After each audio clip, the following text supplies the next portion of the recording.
रसूलिहिल करीम अम्मा बाद फ़अऊज़ु बिल्लाहि मिनश शैतानिर रजीम बिस्मिल्लाहिर रहमानिर रहीम।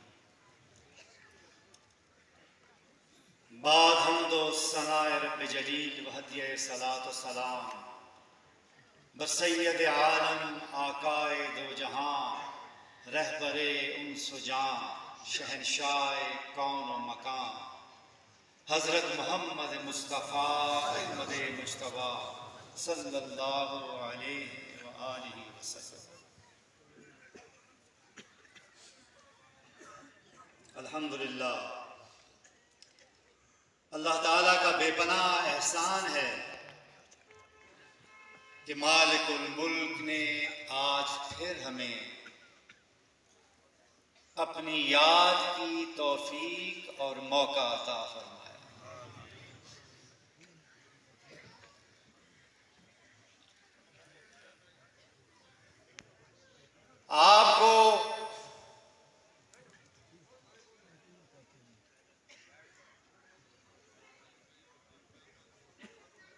आपको ये तौफीक अता फरमाई कि गौसुल उम्मत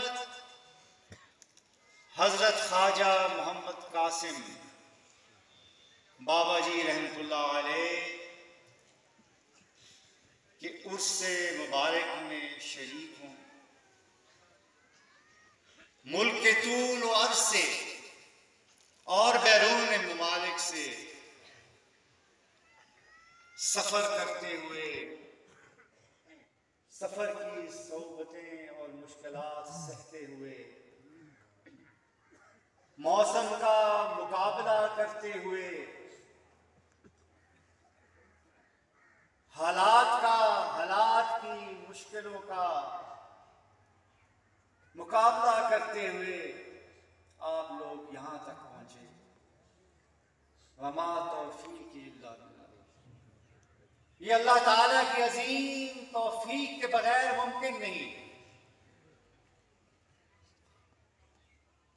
हाज़रीन मोहतरम, आप में से बहुत से लोग ऐसे हैं जो गुज़श्ता रात को भी यहाँ थे। शदीद बारिश हो रही थी, गर्म इलाकों के लोग थे, ठंडी हवा चल रही थी, उनके साथ उनके बच्चे और उनकी औरतें भी थी। आपने उस तकलीफ में सिर्फ और सिर्फ अल्लाह ताला की रजा के लिए वो सर्द रात गुजारी। क्या आप समझते हैं कि रब्बे ज़ुल जलाल आपकी उस तकलीफ को भूल जाएगा, याद नहीं रखेगा? क्या ऐसा मुमकिन है? मेरे प्यारे बच्चों, मेरे भाइयों,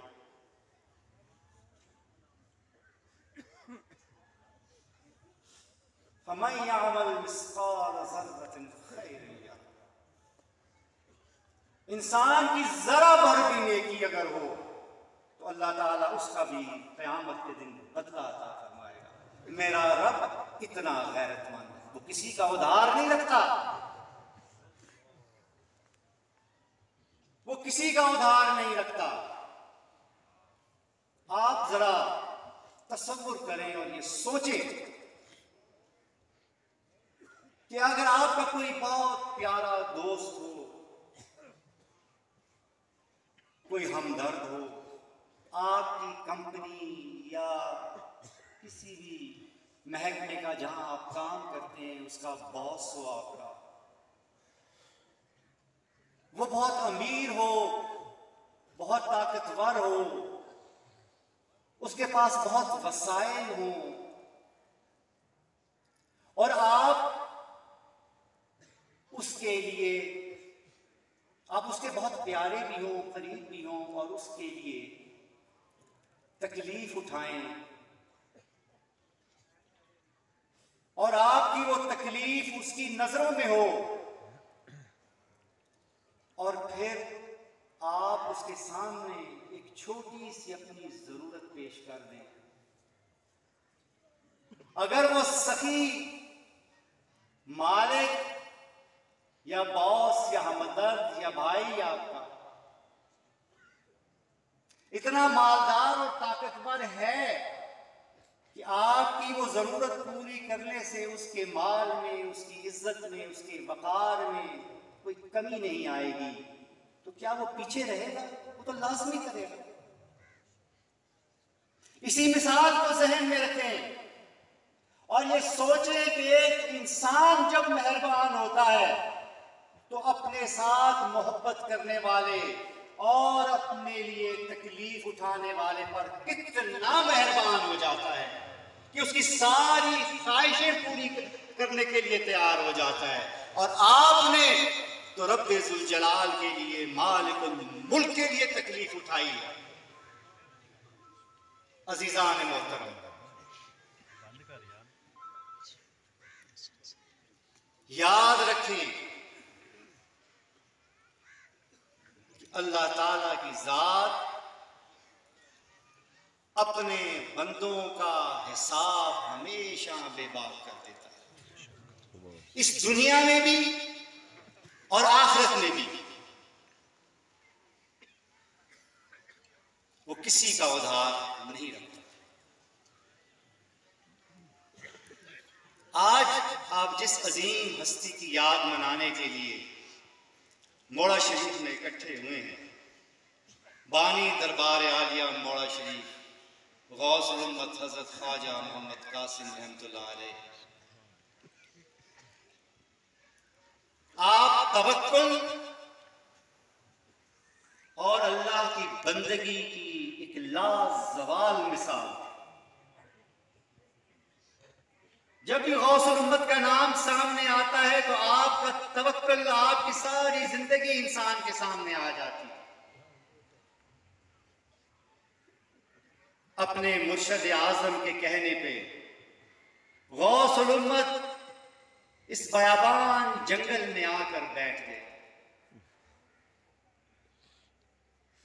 आपको सिर्फ एक चीज का सहारा था और वो आपके मुर्शद की दुआ थी।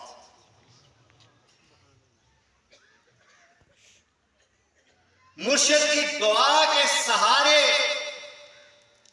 आप इस बयाबान में आके बैठे, एक झोंपड़ा बनाकर, और मुर्शद की दुआ ने आपको तवक्कुल की ताकत अता फरमाई और रब्बे जुल जलाल की बारगाह में आपका तवक्कुल इतना मकबूल हुआ, इतना प्यारा हुआ, इतना पसंदीदा हुआ कि आपका वो एक झोंपड़ा मीनारे नूर बन गया, जिससे निकलने वाली हिदायत की किरणों ने पूरे आलम को मुनव्वर किया।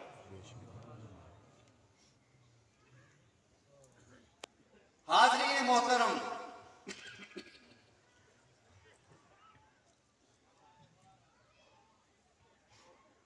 मुर्शद आजम हजरत निजामुद्दीन कियानवी रहमतुल्लाह अलैह ने आपको वैसे ही इधर बयाबान में बैठने के लिए नहीं कह दिया था। उसके पीछे भी एक हिकमत थी। उन्हें अल्लाह ताला ने इस चीज की मारिफत अता फरमा दी थी कि मुस्तकबिल में यहां निस्बत रसूली की एक अजीम बस्ती बनने वाली है, यहां निस्बत रसूली का एक अजीम मरकज तैयार होने वाला है। इसीलिए गौसुल उम्मत को आपने उस बस्ती की तैयारी के लिए यहां भेजा। आपकी वफात के बाद सरकार मोहड़ी हजरत पीर नजीर अहमद रहमतुल्लाह अलैह ज़ेद सज्जादा हुए। सरकार मौलवी की वो जात है कि जिसे इंतहाई कम सिनी में, छोटी सी उम्र में आपके मुर्शद पाक ने उठा के अपनी गोद में बिठा के 7 दफा आपके चेहरा अक़दस पे अपना हाथ मुबारक फेर के आपको 7 पुश्तों तक बिला मुशक्कत वली होने की बिशारत अता फरमाई। ये दुआ आपकी पुश्त पर थी, आपके साथ थी,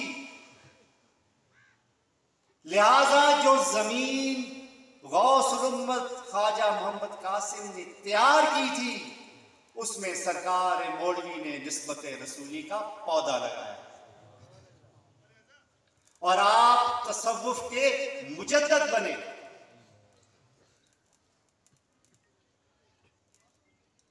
सरकार मौलवी की वफात के बाद इस निस्बत रसूली के चमन की और इस पौधे की निगहबानी की जिम्मेदारी सरकार मौलवी ने हमारे पीर मुर्शद शेर शाह गाजी आला हजरत अलहाज पीर हारून रशीद रहमतुल्लाह अलैह के सुपुर्द।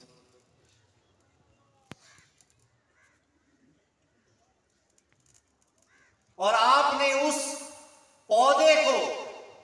पौधे की ऐसी निगहबानी, ऐसी सराबी की तो एक तनावर दरख्त का रूप इख्तियार कर गया जिसके साए में आज मैं और आप बैठे हैं और जिसकी शाखें दुनिया के कोने कोने में फैली हुई हैं।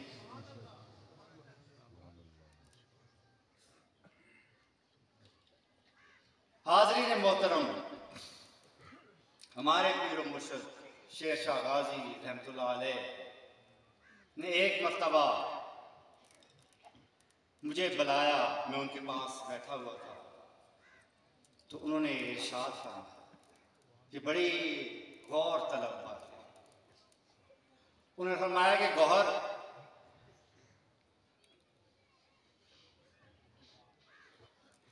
तुम्हें पता है कि ये सब कुछ कैसे बना है? ये निस्बत रसूली की बस्ती, ये मोड़ा शरीफ, ये जंगल के मंगल, ये अल्लाह ताला का इतनी मेहरबानी, इतनी इनायात, इतना फजल करम,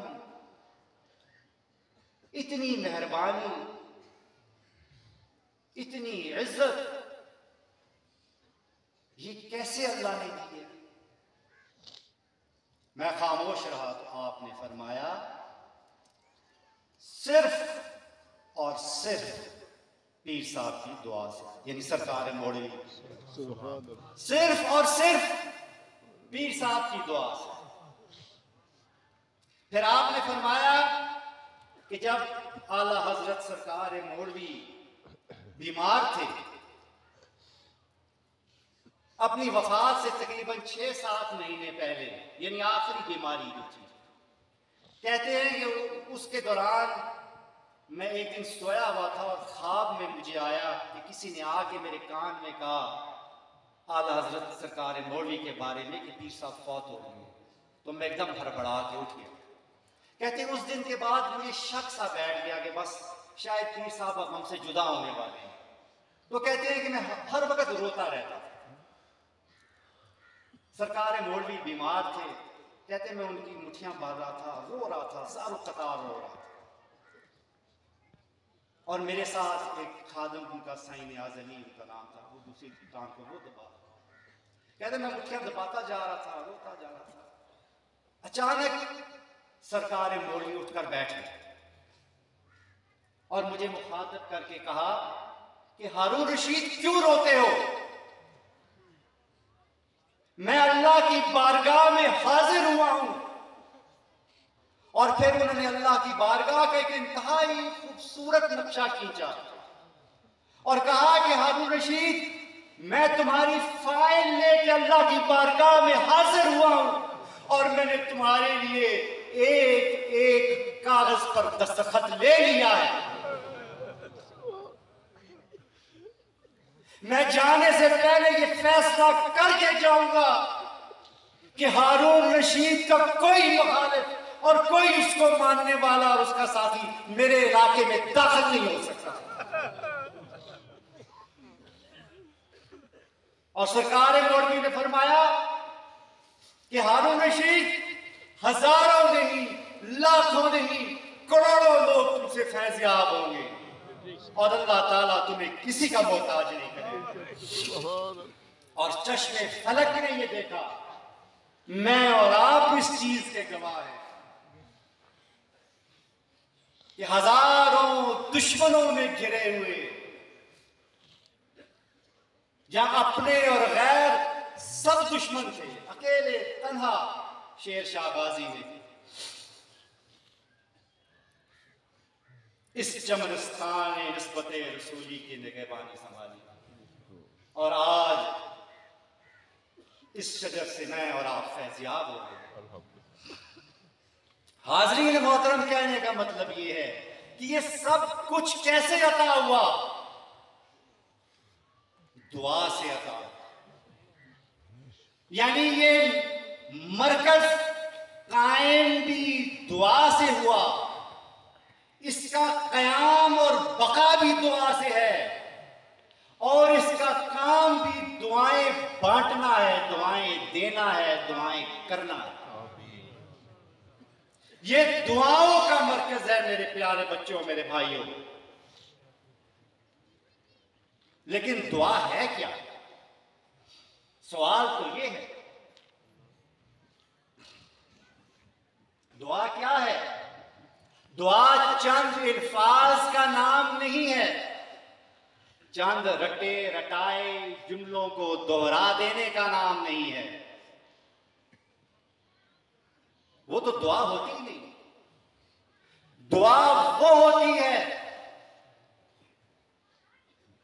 कि जुबान के साथ साथ दिल और रूह की गहराइयां भी शामिल हो जाएं, और आप अपने रब की बारगाह में जो फरियाद कर रहे हो वो सिर्फ अल्फाज ना हो, बल्कि दिल और रूह की गहराइयों से वो फरियाद निकल रही हो। अगर ऐसा है तो फिर ये दुआ है, वरना ये दुआ नहीं है।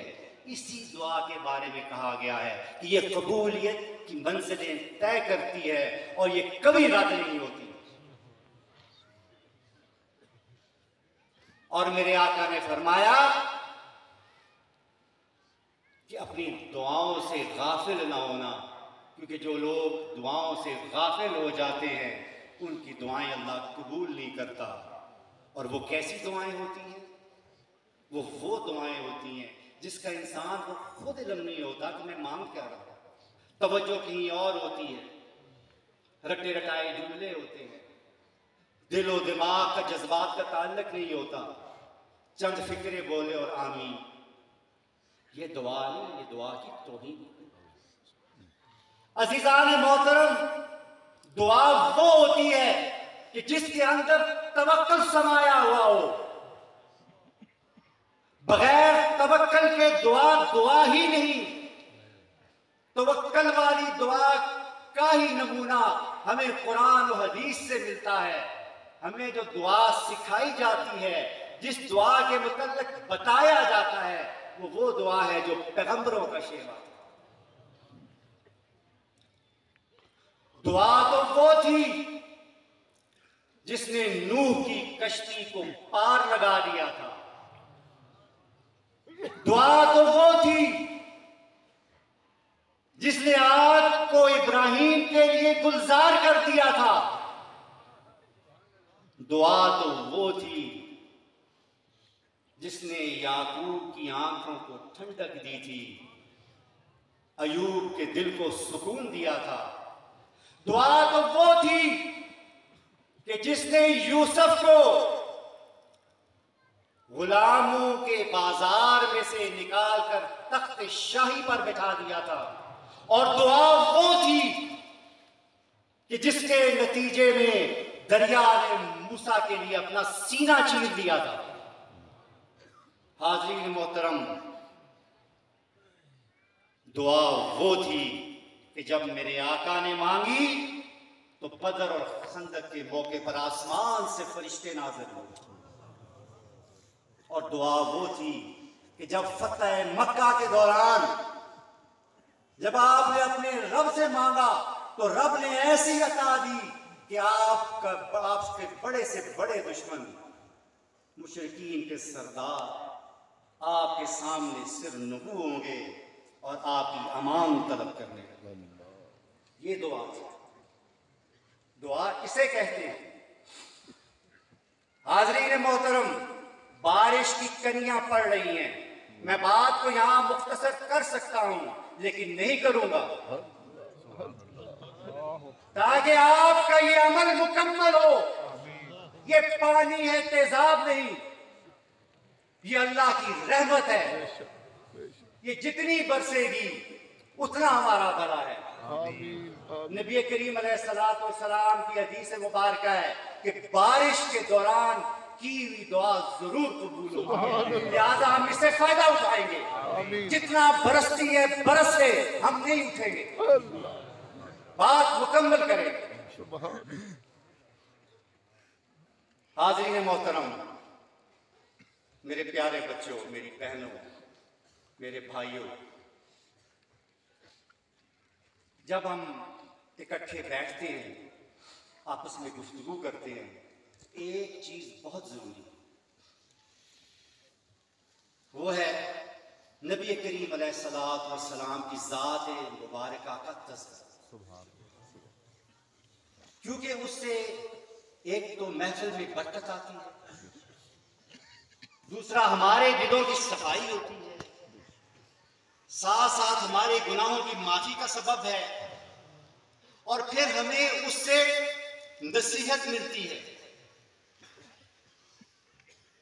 जिंदगी गुजारने और समझने के तरीके मिलते हैं।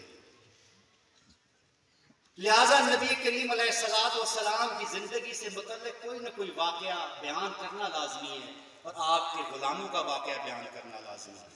आज चूंकि जिक्र दुआ का हो रहा है, इसलिए एक ऐसा वाकया जो आप सब ने सुना होगा, अक्सर बचपन से पढ़ते आए हैं, लेकिन उसे मैं दोबारा आपको सुनाऊं। ये सुन्नत इलाही है, मेरे आका की भी सुन्नत है और मेरे मुर्शिद की भी सुन्नत है कि अच्छी बात को बार बार दोहराओ ताकि वो दिलों में बैठ सके। आका करीम अलैहिस्सलाम ने एक मर्तबा दुआ की कि या अल्लाह, उमर इब्न खत्ताब और उमर इब्न हशाम में से किसी एक के जरिए अपने दीन को नुसरत अता फरमा, इनमें से उसके जरिए कि जिससे तू मोहब्बत करता है। दुआ मुकम्मल ये है कि इलाहुल आलमीन उमर इब्न हशाम और उमर इब्न खत्ताब में से जिससे तू मोहब्बत करता है, उसके जरिए तू अपने दीन की मदद फरमा, नुसरत फरमा। अब ये दुआ का एक एक लफ्ज कीमती है, और इस दुआ का जो के बाद जो इवेंट्स हुए वो बड़े कीमती हैं कि जब अल्लाह ताला से नबी करीम ने मांगा, जब मुसब्बबुल अस्बाब के सामने अपनी झोली फैलाई, तो किस तरह मुसब्बबुल अस्बाब ने असबाब तैयार करने शुरू कर दिए, और खुद ब खुद रास्ते बनते गए, असबाब बनते गए, असबाब बनते गए, हत्ता कि उमर इब्न खत्ताब फारूक आजम बन गए। दूसरा नाम भी था अबू जहल का। उमर इब्न खत्ताब का वो रिश्ते में मामू था, मामू भांजा, लेकिन उसके हक में नहीं हुआ क्योंकि वो मुतकब्बर था, बागी था, और दुआ ये थी कि जिससे या इलाहुल आलमीन जो तुझे इनमें से पसंद है, जो तुझे प्यारा है, तो उसके जरिए नुसरत फरमा। और अल्लाह की नाराजगी कैसे होगी कि जब उसने बहुत नबी करीम अलैहिस्सलाम को तंग किया, तो अल्लाह ताला ने आसमान से वही के जरिए उसको खबरदार किया, अपने हबीब के को वही भेजी कि अबू जहल को खबरदार करें, औला लका फऔला सुम्मा औला लका फऔला,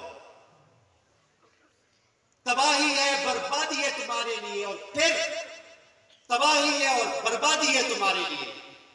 मेरे आका अबू जहल के पास गए, उसका जुब्बा, उसकी कमीज जो भी थी पकड़ के कहा, औला लका फऔला सुम्मा औला लका फऔला, तेरे लिए अल्लाह ताला की वार्निंग आ गई है, सुन ले।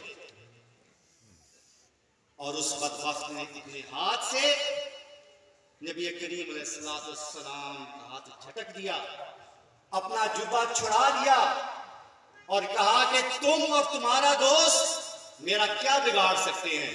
मैं अरब का सबसे बड़ा सरदार हूं, सबसे बड़ा रईस हूं, सबसे ज्यादा इज्जत है मेरी, वकार है मेरा। तुम और तुम्हारा दोस्त यानी अबू बकर, तुम मेरा क्या बिगाड़ सकोगे? अल्लाह ताला को उसका तकब्बर अल्लाह ताला को इतना नापसंद हुआ कि अल्लाह ताला ने उसके सीने पर मोहर लगा दी। और उसका इंजाम क्या बाद में हुआ बदर में कि अपने जैसे कई मुशरिकीन सरदारों के ताफुन ज़दा लाशें समेत एक कुएं में पड़ा हुआ था। अब दूसरी तरफ उमर इब्न खत्ताब, हजरत उमर अपना वाकया खुद जब सुनाते हैं, वो कहते हैं कि कुफार मक्का का ये तरीका होता था कि रोजाना शाम के वक्त फारग होके वो एक जगह पर एक शराब खाने में इकट्ठा हो जाते थे मुशरिकीन सरदार, और वहां बैठकर गप वगैरह करते थे, फजूलियात में पड़े रहते थे। और मैं इस्लाम नहीं लाया था, मैं भी उनमें शामिल था, मैं भी रोज जाके उनके साथ ही बैठता था और वही कुछ करता था जो वो करते थे, यानी शराब पीते थे। सैयदना उमर कहते हैं कि एक दिन इसी तरह मैं हस्बे मामूल अपने घर से निकला उस शराब खाने की तरफ। जब उसके दरवाजे पर पहुंचा तो देखा उसको ताला पड़ा हुआ है। अब आप गौर करें असबाब कैसे बनते हैं। उसके ताला पड़ा हुआ है। मैंने कुछ देर इंतजार की लेकिन ताला खोलने वाला नहीं आया। मालूम किया तो पता चला कि जो उसका मालिक है शराब खाने का या उस दुकान का, वो किसी काम से चला गया है, वो मौजूद नहीं है। लिहाजा मैंने सोचा चलो आज शराब खाना तो बंद है, आज हरम में ही चलते हैं, शायद वहां से सुकून मिल जाए, क्योंकि मुशरिकीन भी जो है वो भी वहां पे इबादत करते थे। हजरत उमर कहते हैं कि मैं ये ख्याल आया तो काबा शरीफ की तरफ चल पड़ा। रात का वक्त था, अंधेरा आ गया था। अभी मैं थोड़ा दूर था कि मैंने देखा कि काबा शरीफ के पास कोई शख्स खड़ा हुआ इबादत कर रहा। अंधेरे की वजह से पहले तो मैंने नहीं पहचाना, फिर जब मैं करीब गया तो मैंने गौर किया तो मुझे समझ आया कि ये तो मोहम्मद मुस्तफा सल्लल्लाहु अलैहि वसल्लम। कहते मेरे दिल में यह ख्याल पैदा हुआ कि चलो उमर आज छुपकर इनकी बातें सुनते हैं कि ये पढ़ते क्या हैं, आखिर ऐसी बात क्या है जिस पर लोग खींचे चले आते हैं इनकी तरफ। चलो छुपकर सुनते हैं कि क्या पढ़ता है शख्स। ये ख्याल आना था तो उमर कहते हैं कि मैं काबे की दूसरी तरफ, यानी नबी पाक से हम एक तरफ खड़े थे, ये दूसरी तरफ उल्टी तरफ छुपते छुपाते उधर पहुंचे।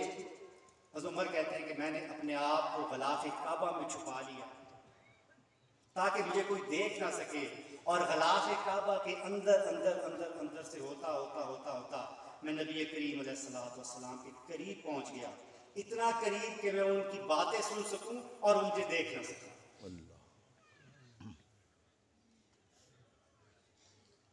नबी करीम अलैहिस्सलाम उस वक्त सूरह हाक़ा की तलावत फरमा रहे थे और कई मुफस्सिरीन का यह ख्याल है कि यह सूरत नाज़िल ही उस वक्त हुई थी। कहते हैं उमर कि मैं सुनता रहा, सुनते सुनते मेरे ज़हन में आया कितना तरन्नुम है इसमें, कैसी शायरी है, क्या बात है, इसीलिए लोग खींचे चले आते। तो नबी करीम अलैहिस्सलाम पर वही आई। अब अल्लाह ताला नबी पर वही भेज रहा है और कलाम उमर से हो रहा है। गौर करें इस पर। सुभान अल्लाह। ज़हन में ये ख्याल आया कि ये कितनी जबरदस्त शायरी है, और नबी करीम अलैहिस्सलाम ने तलावत फरमाया, इन्नहु लक़ौलु रसूलिन करीम वमा हुवा बिक़ौलि शाइर क़लीलन मा तु'मिनून।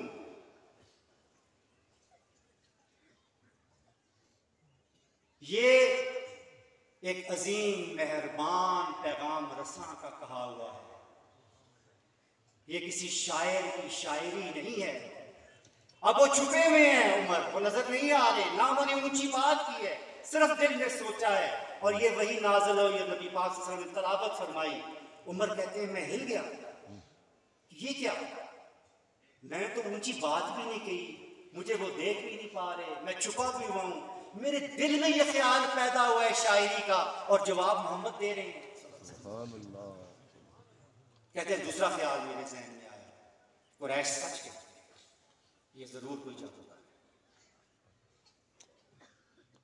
ये जरूर कोई जादू का कलाम है, क्योंकि मेरी बात भी समझ गया, मुझे भी जवाब मिल गया, लोगों पर भी इतना असर करता है, कुरैश जरूर सही कहते हैं। फिर नबी पाक सल्लल्लाहु अलैहि वसल्लम ने अगली आयत तलावत फरमाई, वला बिक़ौलि काहिन क़लीलन मा तज़क्करून तंज़ीलुम मिन रब्बिल आलमीन। ये किसी जादूगर का कहा हुआ नहीं है, ये जादूगरी नहीं है, ये बल्कि अल्लाह ताला का नाज़िल किया हुआ कलाम है। हज़रत उमर कहते हैं जब नबी करीम अलैहिस्सलाम ने ये तलावत फरमाया तो मेरे पूरे जिस्म में झुरझुरी पैदा हुई, मेरे पर नबी करीम अलैहिस्सलाम का और अल्लाह के कलाम का रोब तारी हो गया। मैं हैरान हो गया कि ये कैसे, इधर मैं सोचता हूँ उधर ये जवाब मिल जाता है।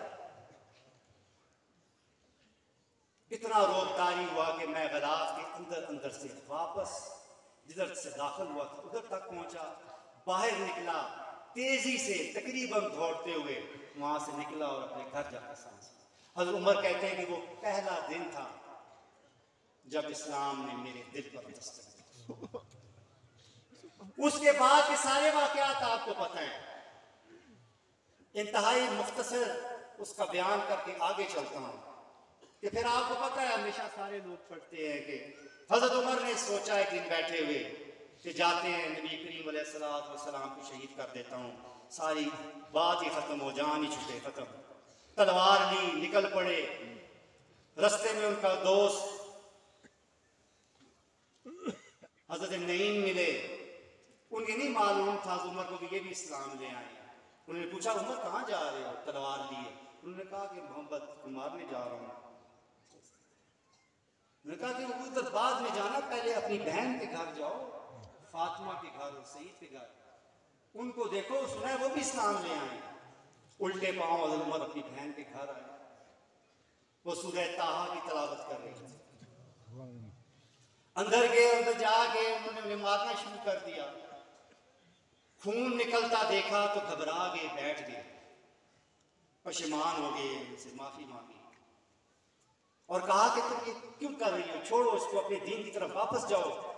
उन्होंने कहा तुम उमर हमें मार भी दो तो हम इस्लाम को नहीं छोड़ेंगे। तो फिर उमर ने कहा, हज़रत उमर ने कहा कि बताओ, सुनाओ मुझे भी कि तुम पढ़ क्या रही हो। उन्होंने कहा कि जाओ तुम जाके पहले पाक साफ होके आओ, वापस आओगे तो फिर तुम्हें सुनो। बहरहाल वो गए, नहाए, वापस आए, सूरह ताहा उन्होंने सुनी और अब जमीन तैयार हो रही थी दिल की, दुआओं का असर था, मुसब्बबुल असबाब असबाब पैदा फरमा रहा था। अब उमर इब्न अल-खत्ताब फारूक आज़म की बनने की मंजिलें तय कर रहा था, वो तैयार हो रहा था।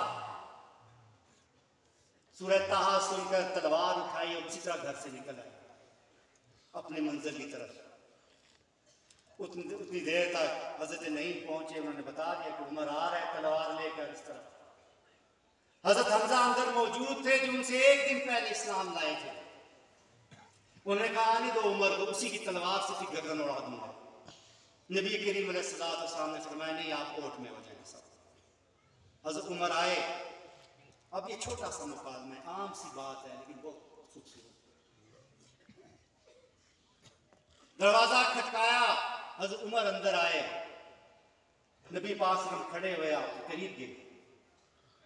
नबी पाक सल्लल्लाहु अलैहि वसल्लम ने आप की यानी हजरत उमर की जो कबा थी, जो जुब्बा था, उसकी जो डोरियां थी वो पकड़ के घसीट कर अपने करीब किया और उन डोरियों को अपने जिस्म के इर्द गिर्द भी लपेट लिया। लपेट के कहा कि उमर तुम अभी तक इस्लाम नहीं लाए। तो उमर ने क्या जवाब दिया? अशहदु अल्ला इलाहा इल्लल्लाह व अशहदु अन्ना मुहम्मदन अब्दुहु व रसूलुहु। दुनिया का सबसे खूबसूरत जवाब। और ये जवाब सुनने के बाद दूसरी बात उमर ने क्या की कि या रसूलल्लाह, आपको सबसे ज्यादा पशेमान कौन करता है, उसका नाम मुझे बताएं। नबी पाक सल्लल्लाहु अलैहि वसल्लम ने बताया कि तुम्हारा मामू अबू जहल। हज़रत उमर वहीं से बैठे नहीं, उल्टे पाओगे। अबू जहल के घर पर दस्तक दी। अबू जहल ने दरवाजा खोला। क्या भांजे, क्या? मैंने कहा खबरदार, मैं ये बताने आया हूं कि आज के बाद एहतियात करना, उमर मुसलमान हुआ। और ये मुसलमान हजरत उमर जब इस्लाम लाए, जब आपने कलमा पढ़ा तो नबी करीम अलैहिस्सलाम ने नारे तकबीर बुलंद किया, सहाबा ने नारे तकबीर बुलंद किया और उसके बाद वो सारे सरखाम नमाजें पढ़ने लगे। और दुआ का असर देखें, नबी करीम अलैहिस्सलाम की दुआ का असर देखें कि उमर बिन खत्ताब से न सिर्फ दीन को नुसरत मिली, न सिर्फ वो फारूक आजम बने, बल्कि दुनिया में भी उमर फारूक को नबी करीम अलैहिस्सलाम की सोबत अता होगी। मजार और कब्र के भी साथी बन गए और आलम बरज़ख के भी साथी और इंशाअल्लाह मैदान हशर के भी साथी और जन्नत के भी साथी, यानी तमाम आलमीन का साथ अल्लाह ताला ने अता फरमा दिया अपने हबीब की दुआओं के साथ। हाज़रीन मोहतरम, आज का दिन दुआओं की कबूलियत का दिन। जिस तरह तमाम इबादतों का मक़्सद दुआ होती है, मेरे आका ने फरमाया, इसी तरह याद रखें कि तसव्वुफ में, सिलसिले में जो आपका ताल्लुक होता है अपने पीर खाने से, अपने मुर्शिद खाने से, उसका असल मक़सद ये उर्स होता है, ये 3 दिन होते हैं। इसलिए इसकी अहमियत को समझे। ये सिर्फ आम 3 दिन नहीं होते, ये आपके उस सिलसिले से ताल्लुक का मग़ज़ है। और इन 3 दिनों का मक़सद और हासिल ये मजलिस कुबरा शरीफ और इसमें की गई दुआएं हैं।